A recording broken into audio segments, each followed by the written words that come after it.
Sebuah atap bangunan SMP Negeri 3 Tanggung di Cianjur Selatan, Jawa Barat yang baru dibangun 2 tahun tiba-tiba ambruk. Diduga bangunan ambruk karena konstruksi yang kurang baik.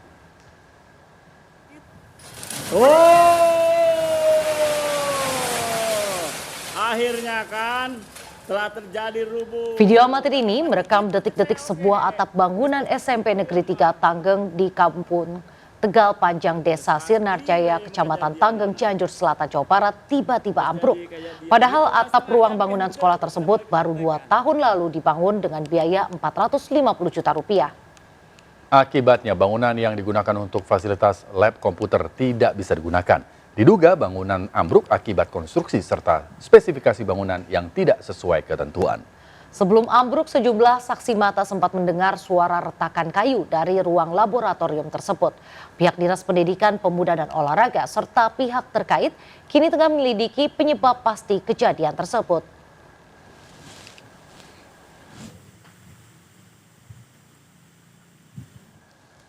Pemirsa, ratusan massa berunjuk rasa di depan kantor Kesyah Bandaran dan Otoritas Pelabuhan atau KSOP kelas 1 Panjang, Bandar Lampung pada Selasa siang. Aksi berlangsung ricuh saat massa mendobrak paksa gerbang kantor KSOP.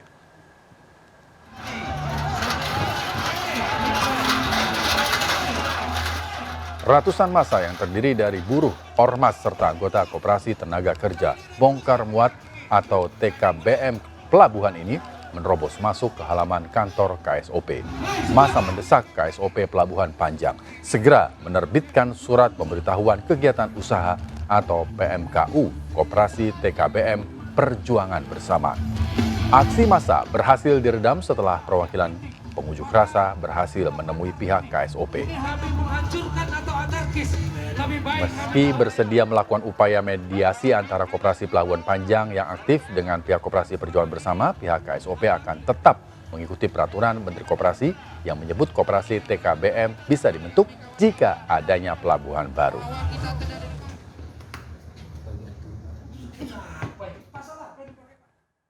Pemirsa, Menteri BUMN Erick Thohir memastikan PT Pindad Persero mendapat pesanan 4.600 maung MV3 dari Kementerian Pertahanan. Namun Erick belum bisa memastikan pesanan mobil maung yang akan digunakan untuk kebutuhan kementerian maupun lembaga sebagai kendaraan dinas.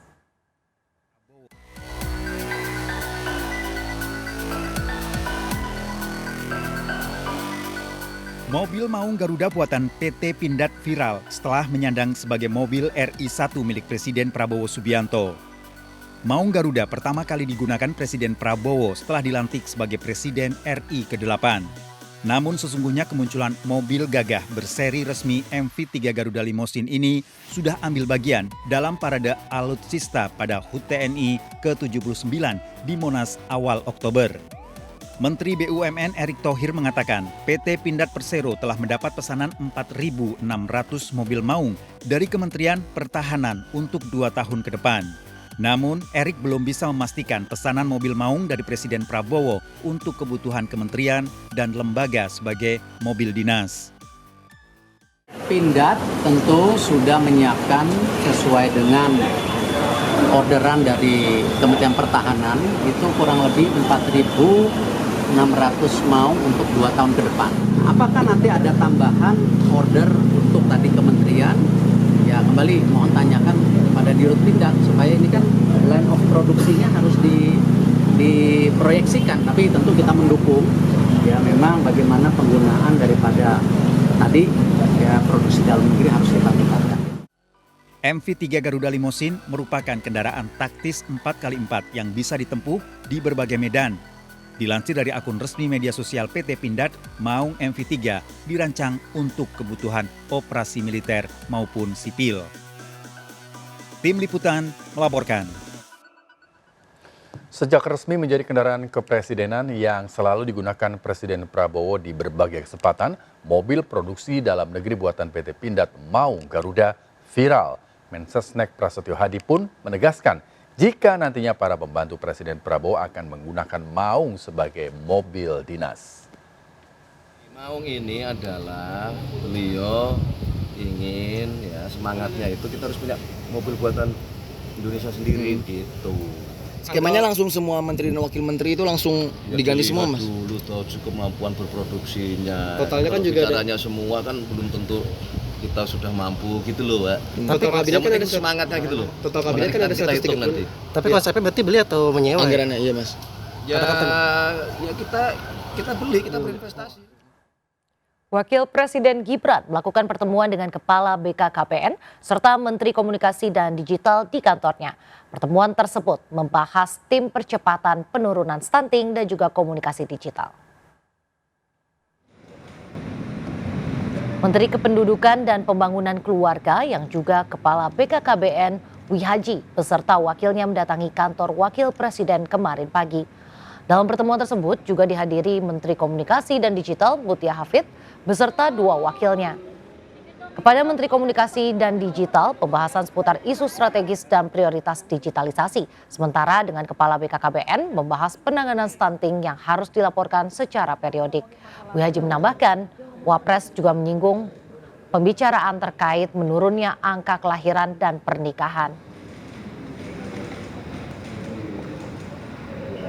Wapres 72 tentang penanganan stunting, kebetulan kita harus laporan minimal 2 kali dalam setahun berkenaan dengan TPPS, tim percepatan penurunan stunting. Angka kelahiran turun, angka pernikahan juga turun, itu juga masuk pembahasan, Pak? Ya, didiskusikan, nanti ada treatment dan menjadi bagian dari program kerja yang nanti tentu saya laporkan kepada Pak Presiden dan Bapak Wakil Presiden.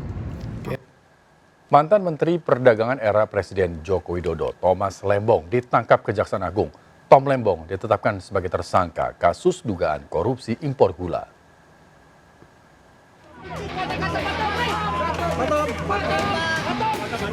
Thomas Lembong, mantan Menteri Perdagangan era Presiden Joko Widodo, ditahan Kejaksaan Agung. Mengenakan rompi oranye tahanan, Tom Lembong dibawa keluar gedung Kejaksaan menuju mobil tahanan. Tom Lembong ditahan di Rutan Salemba, cabang Kejaksaan Negeri Jakarta Selatan. Thomas Trimurti Lembong, TTL, ditetapkan sebagai tersangka dalam kasus dugaan korupsi impor gula tahun 2015-2016 saat menjabat Menteri Perdagangan. Tom Lembong memberikan izin impor gula kristal mentah kepada sebuah perusahaan swasta saat negara sedang surplus gula. Yaitu tahun 2015 tersebut, Menteri Perdagangan yaitu saudara TTR memberikan izin persetujuan impor gula kristal mentah sebanyak 105.000 yang bersangkutan sebagai tersangka. Saya ulangi, tidak memilih atau memilah siapa pelakunya, sepanjang memenuhi alat bukti yang cukup. Kejagung menetapkan 2 tersangka dalam kasus ini. Selain Tom Lembong, tersangka lain adalah CS, Direktur Pengembangan Bisnis PT PPI. Penyelidikan kasus ini telah dimulai Oktober 2023 dengan memeriksa 90 orang saksi dan ahli. Kejaksaan Agung menyatakan akibat korupsi impor gula ini, kerugian negara mencapai 400 miliar rupiah. Dari Jakarta, Irfan Hadiansyah, Wildan Aulia, iNews melaporkan. Baru 1 hari dilantik, Wakil Ketua DPRD Kabupaten Bekasi ditahan Kejaksaan Negeri Kabupaten Bekasi, Jawa Barat.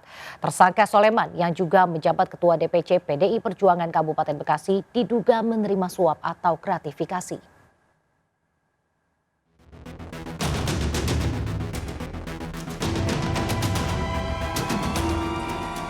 Soleman atau SL dibawa dengan tangan terborgol di Kejaksaan Negeri Kabupaten Bekasi, Jawa Barat. Wakil Ketua 2 DPRD Kabupaten Bekasi tersebut dibawa ke tahanan di Lapas Kelas 2A Cikarang. Soleman diduga menerima suap atau gratifikasi saat menjabat sebagai Wakil Ketua DPRD Kabupaten Bekasi periode 2019-2024. Kejaksaan Negeri Kabupaten Bekasi mengamankan barang bukti 2 unit mobil mewah, Pajero Sport dan sedan BMW. 2 kendaraan tersebut diduga diberikan tersangka Respi alias RS dengan imbalan mendapatkan proyek.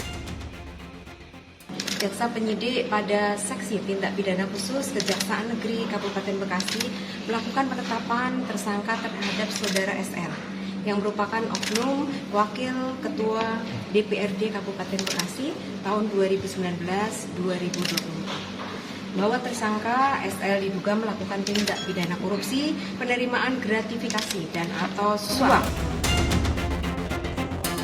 Penangkapan dan penahanan Soleman dilakukan hanya 1 hari setelah pelantikannya sebagai Wakil Ketua DPRD Kabupaten Bekasi periode 2024-2029. SL yang juga menjabat sebagai Ketua DPC PDI Perjuangan Kabupaten Bekasi ditahan di Rumah Tahanan Kelas 2A Cikarang atau Rutan Cipayung selama 20 hari ke depan.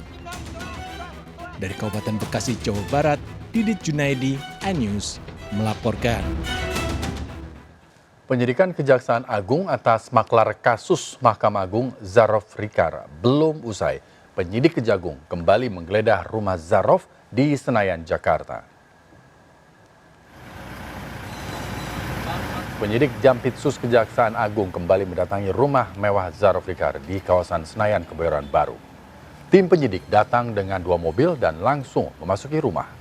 Penggeledahan disaksikan oleh unsur RT RW setempat. Keberadaan maklar kasus Zarof Rikar terungkap dari upaya suap Ronald Tanur dalam kasus kematian Dini Sera Afrianti. Dari rumah Zarof di Senayan, penyidik telah menyita uang tunai dan emas batangan dengan nilai hampir 1 triliun rupiah.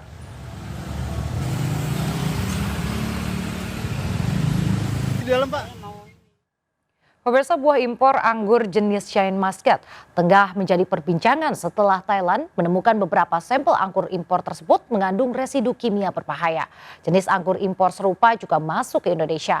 Namun BPOM menyatakan belum ada temuan atau laporan terkait temuan residu pestisida pada anggur Shine Muscat di pasar Indonesia.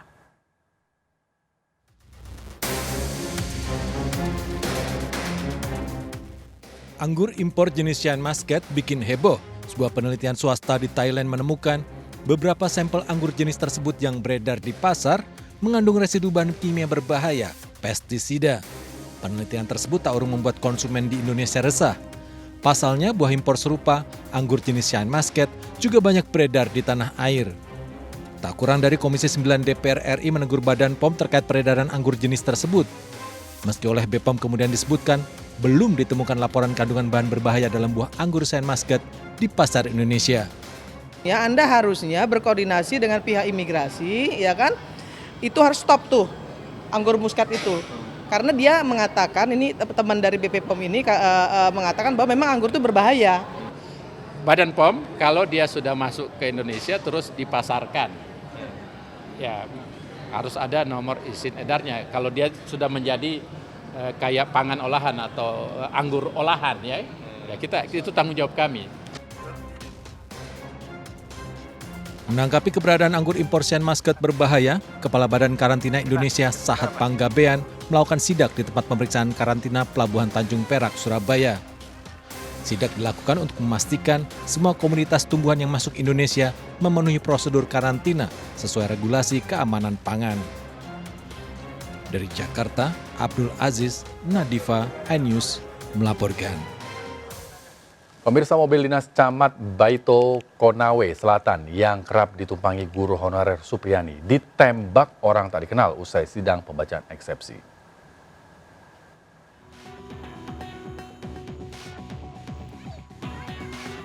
Inilah mobil dinas Camat Baito Sudarsono diduga ditembak orang tak dikenal usai sidang kedua Supriyani di Pengadilan Negeri Andolo, Konawe Selatan. Mobil yang kerap digunakan Supriyani diduga ditembak di depan SD Negeri 3 Baito, Konawe Selatan. Saat ditembak, mobil dikemudikan PJ Kades Ahuang Guluri Herwan Melanga saat menuju kantor kecamatan. Udah, situ di tribun. Kemudian Pak Herwan menelpon, katanya mobil ada yang terkena peluru, tapi saya belum bisa pastikan peluru apa, makanya kami langsung ke sana di TKP. Kaca sebelah kiri di kursi tengah retak hingga nyaris berlubang. Kejadian ini dianggap teror terhadap Supriyani. Kapolsek Baito Ibda Muhammad Idris mengamankan kendaraan tersebut ke Polsek untuk penyelidikan lebih lanjut. Dari Konawe Selatan, Sulawesi Tenggara, Mukhtarudin melaporkan. Sidang lanjutan kasus Guru Supriyani digelar di Pengadilan Negeri Andolo, Kabupaten Konawe Selatan, Sulawesi Tenggara. Majelis Hakim memutuskan untuk melanjutkan kasus Guru Supriyani sesuai dengan keinginan terdakwa.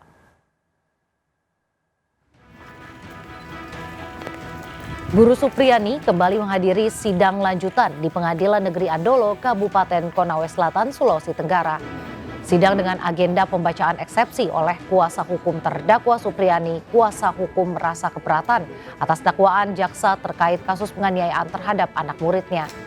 Majelis Hakim memutuskan untuk melanjutkan kasus Guru Supriyani untuk membuat terang siapa yang bersalah. Guru Supriyani dituduh menganiaya anak seorang polisi yang dibantah oleh sang guru. Supriyani sendiri menuduh dirinya diancam dan diperas agar laporannya dicabut. Supaya persidangan ini bisa dilanjutkan kepada pokok perkara. Ya, karena kalau misalnya eksepsi kami diterima, itu persidangan tidak akan... Pemirsa, penyelamatan karyawan Sritex di Sukoharjo, Jawa Tengah telah disiapkan oleh pemerintah. 2 skenario disiapkan untuk menyelamatkan karyawan dalam kasus pilotnya raksasa tekstil di Asia Tenggara.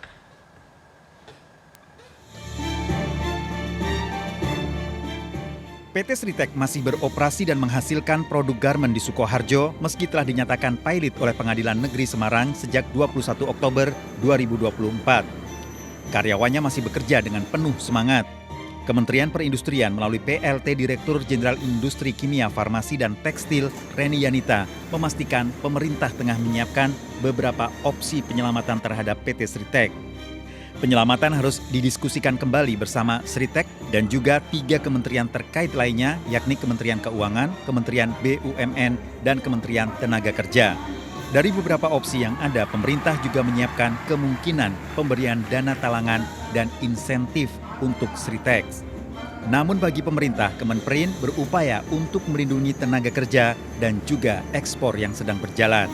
Tetap aman karena ini pemerintah turun tangan gitu sih, tanpa ada arahan pun, sekali lagi karena ini industri, pasti kewajibannya Pak Menteri untuk terus menjaga supaya industri itu tetap beroperasi, apalagi di belakangnya ada 5.000 tenaga kerja. Itu sih. Pemerintah berharap kasus pilot Sritex sebagai debitur dapat segera mencapai kesepakatan homologasi dengan para kreditur berdasarkan putusan perkara Pengadilan Negeri Semarang. Dari Jakarta, Ade Firmansyah melaporkan. Pemirsa, MNC Land dan komunitas olahraga Pound Fit Honey and Friends kembali berkolaborasi dalam mengumpulkan donasi kemanusiaan melalui kegiatan Corporate Social Responsibility. Donasi yang dikumpulkan dari kegiatan yang memadukan kesehatan dan kemanusiaan tersebut akan disalurkan melalui MNC Peduli untuk membantu masyarakat yang membutuhkan.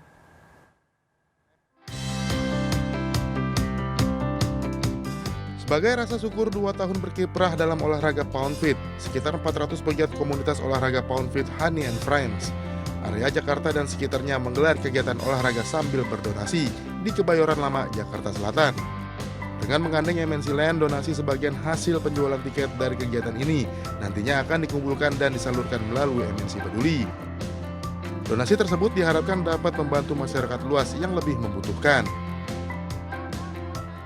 Hari ini adalah harinya second anniversary Honey and Friends. Jadi Honey and Friends ini untuk pembelian tiket ataupun pembelian tiket untuk olahraganya ini kita donasikan kepada MNC Peduli dengan Healthy dan Charity. Kita dengan berolahraga melalui Pound Fit ini diharapkan kita bisa bekerja sama ke depannya lebih baik lagi sehingga bisa berkontribusi lebih banyak lagi. Semoga donasi ini bisa digunakan dengan baik tepat waktu, di mana sebagai donasi ini juga merupakan salah satu bentuk dari CSR MNC Land.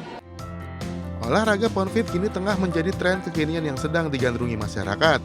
Dikombinasikan dengan kegiatan amal menjadikan perpaduan seimbang antara kesehatan jasmani berkat olahraga fisik dengan kesehatan rohani yang peduli dengan sesama. Dari Jakarta, Amrina Rida Ahmad Putra, iNews melaporkan. Terima kasih Anda masih bersama kami. Pemirsa, Kementerian Pertahanan memesan 4.600 maung MV3 dari PT Pindad Bandung. MV3 Garuda Limousine merupakan kendaraan taktis 4x4 yang bisa ditempuh di berbagai medan.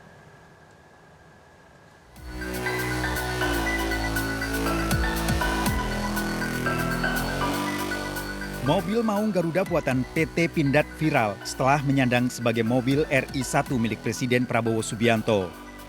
Maung Garuda pertama kali digunakan Presiden Prabowo setelah dilantik sebagai Presiden RI ke-8.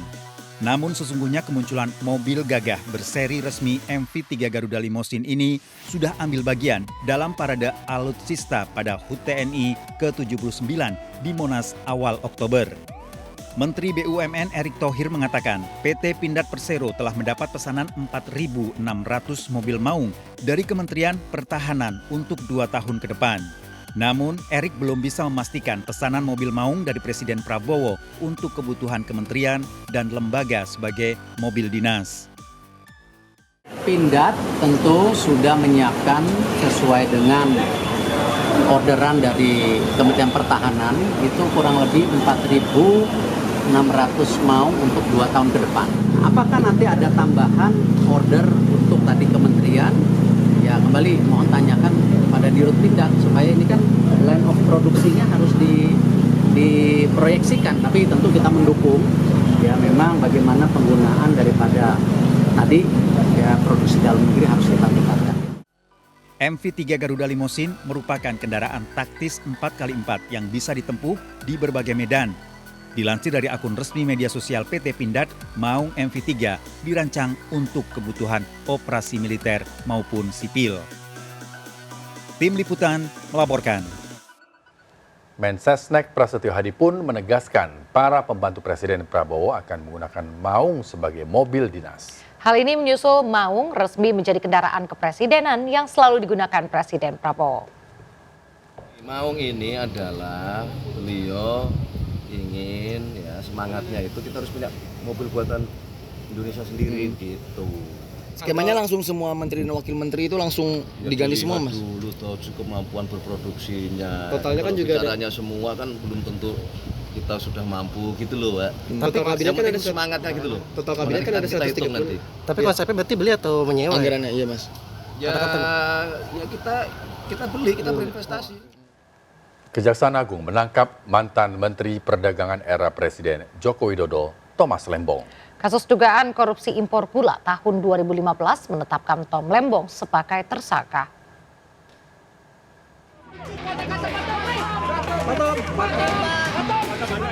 Thomas Lembong, mantan Menteri Perdagangan era Presiden Joko Widodo, ditahan Kejaksaan Agung. Mengenakan rompi oranye tahanan, Tom Lembong dibawa keluar gedung Kejaksaan menuju mobil tahanan. Tom Lembong ditahan di Rutan Salemba, cabang Kejaksaan Negeri Jakarta Selatan. Thomas Trimurti Lembong, TTL, ditetapkan sebagai tersangka dalam kasus dugaan korupsi impor gula tahun 2015-2016 saat menjabat Menteri Perdagangan. Tom Lembong memberikan izin impor gula kristal mentah kepada sebuah perusahaan swasta saat negara sedang surplus gula. Yaitu tahun 2015 tersebut, Menteri Perdagangan yaitu saudara TTR memberikan izin persetujuan impor gula kristal mentah sebanyak 105.000 yang bersangkutan sebagai tersangka. Saya ulangi, tidak memilih atau memilah siapa pelakunya, sepanjang memenuhi alat bukti yang cukup. Kejagung menetapkan 2 tersangka dalam kasus ini. Selain Tom Lembong, tersangka lain adalah CS, Direktur Pengembangan Bisnis PT PPI. Penyelidikan kasus ini telah dimulai Oktober 2023 dengan memeriksa 90 orang saksi dan ahli. Kejaksaan Agung menyatakan akibat korupsi impor gula ini, kerugian negara mencapai 400 miliar rupiah. Dari Jakarta, Irfan Hadiansyah, Wildan Aulia, iNews melaporkan. Diduga menerima suap, Kejaksaan Negeri Bekasi menangkap Ketua DPC PDI Perjuangan Kabupaten Bekasi. Soleman yang juga Wakil Ketua DPRD Kabupaten Bekasi ditahan Kejaksaan Negeri Kabupaten Bekasi, Jawa Barat.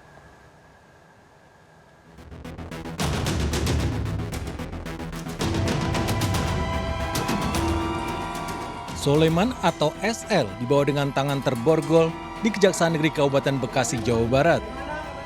Wakil Ketua 2 DPRD Kabupaten Bekasi tersebut dibawa ke tahanan di Lapas Kelas 2A Cikarang. Soleman diduga menerima suap atau gratifikasi saat menjabat sebagai Wakil Ketua DPRD Kabupaten Bekasi periode 2019-2024.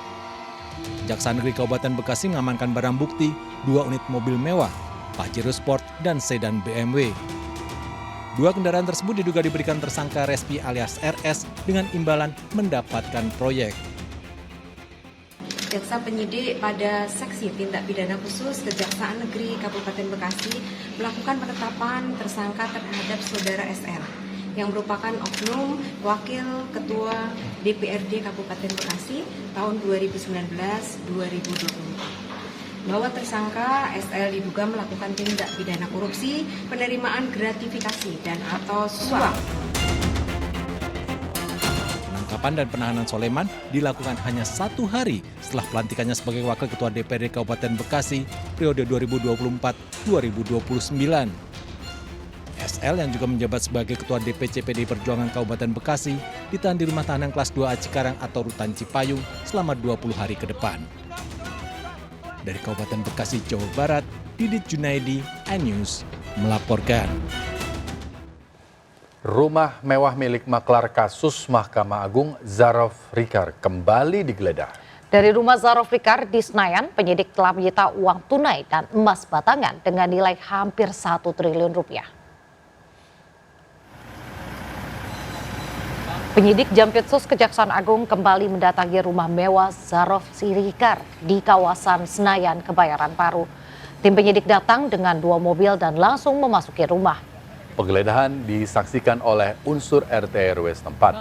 Keberadaan maklar kasus Zarof Rikar terungkap dari upaya suap Ronald Tanur dalam kasus kematian Dini Serafianti. Dari rumah Zarof Rikar di Senayan, penyidik telah menyita uang tunai dan emas batangan dengan nilai hampir 1 triliun rupiah.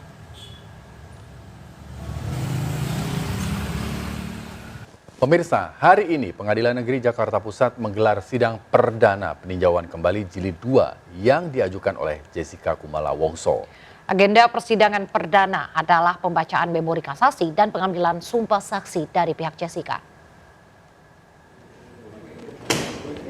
Pengadilan Negeri Jakarta Pusat menggelar sidang perdana peninjauan kembali jilid 2 yang diajukan oleh Jessica Kumala Wongso terpidana pembunuhan kopi sianida terhadap Wayan Mirna Salihin. Jessica tampak menghadiri langsung agenda sidang perdana tersebut didampingi oleh kuasa hukumnya. Agenda persidangan perdana pembacaan memori kasasi dan pengambilan sumpah penemu novum atau bukti baru bernama Helmi Bostam.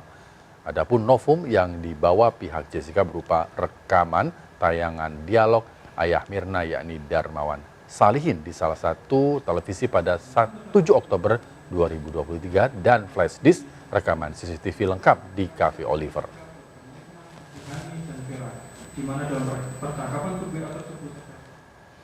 Pemirsa, kebakaran terjadi pada kabel internet yang terpasang semrawut di Jalan Haji Klik, Kebonjeruk, Jakarta Barat malam tadi. Kobaran api turut menyambar kabel milik PLN.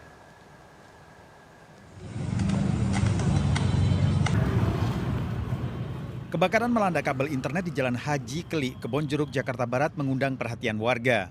Semrawutnya kabel internet membuat kobaran api menyambar kabel listrik milik perusahaan listrik negara. Hampir seluruh kendaraan tak berani melintas di lokasi karena semakin membesar dan menimbulkan letupan. Kejadian ini menyebabkan pemadaman listrik di sekitar lokasi kebakaran. Kobaran api berhasil dikendalikan setelah 4 personel damkar sektor Kebonjeruk dikerahkan. Pak, kabel internet, kayak kabel media. Berarti itu sementara sudah dapat dipadamkan ya Pak? Ya, sudah padamkan. Tinggal jalan aja yang padam.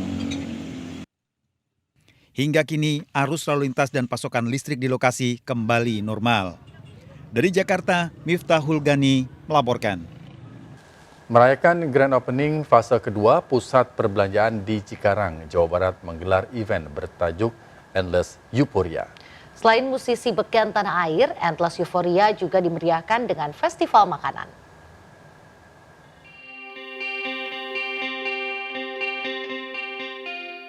Aeon Mall Delta Mas di Cikarang, Jawa Barat merupakan mall Aeon terbesar di Asia Tenggara. Dibangun di atas lahan seluas 200.000 meter persegi, Aeon Mall Delta Mas merayakan grand opening fase kedua dengan menggelar event bertajuk Endless Euphoria. Setiap akhir pekan, pengunjung dapat menikmati hiburan dari musisi beken tanah air mulai dari The Massive, Niji, Coklat, Nadif Basalama, hingga Gea Indrawari.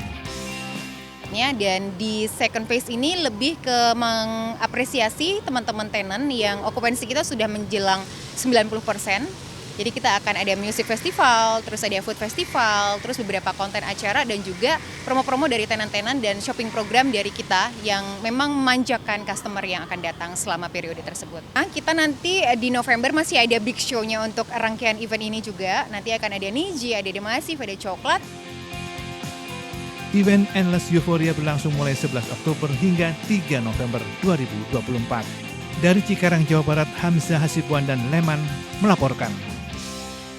MNC Peduli bersama Rumah Sakit Hermina Bitung, Kabupaten Tangerang, Banten menggelar operasi bibir sumbing gratis. Program tersebut rutin digelar untuk membantu masyarakat prasejahtera yang sulit mendapat akses layanan kesehatan. Yang terhormat, program operasi sumbing gratis bagi masyarakat prasejahtera kembali digelar MNC Peduli bekerjasama dengan Rumah Sakit Hermina Bitung, Kabupaten Tangerang, Banten. Salah satu pasien yang mendapat kesempatan dioperasi adalah anak dari Doni. Doni berharap anaknya dapat lancar berbicara setelah dioperasi.